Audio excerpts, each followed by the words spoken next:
वाशिम ते हिंगोली राष्ट्रीय महामार्गावर गुरुवारी सकाळी एका भीषण अपघाताची घटना घडली। हिंगोलीवरून अमरावतीकडे जाणाऱ्या शिवाई बसने तोंडगाव फाट्याजवळ समोरील कंटेनरला पाठीमागून जोरदार धडक दिली। ही धडक इतकी भीषण होती की धडकेमुळे कंटेनर रस्त्यावरच आडवा झाला, तर शिवाई बस थेट रस्त्याच्या कडेला जाऊन पलटी झाली।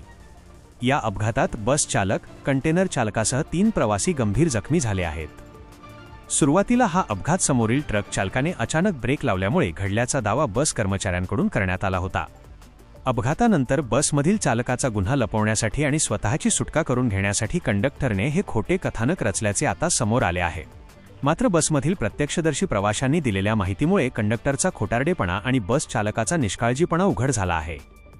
प्रत्यक्षदर्शींनी दिलेल्या माहितीनुसार शिवाई बसचे चालक प्रशांत रंगराव चव्हाण हे बस अतिशय वेगाने चालवत होते। तोंडगाव फाट्याजवळ आल्यावर त्यांचा बसवरील ताबा सुटला आणि भरधाव बस समोरील कंटेनरवर जाऊन धडकली। अपघातानंतर कंडक्टरने खोटी माहिती पसरवून प्रशासन आणि नागरिकांची दिशाभूल करण्याचा प्रयत्न केला होता, परंतु प्रवाशांच्या जागरूकतेमुळे सत्य समोर आले आहे।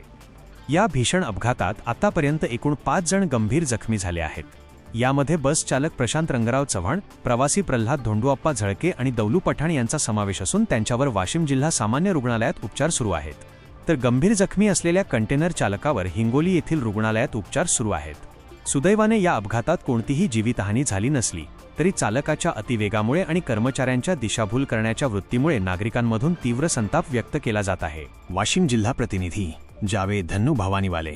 अशा नवनवीन बातम्यांसाठी चॅनलला सबस्क्राइब करा आणि पाहत रहा MH न्यूज मराठी।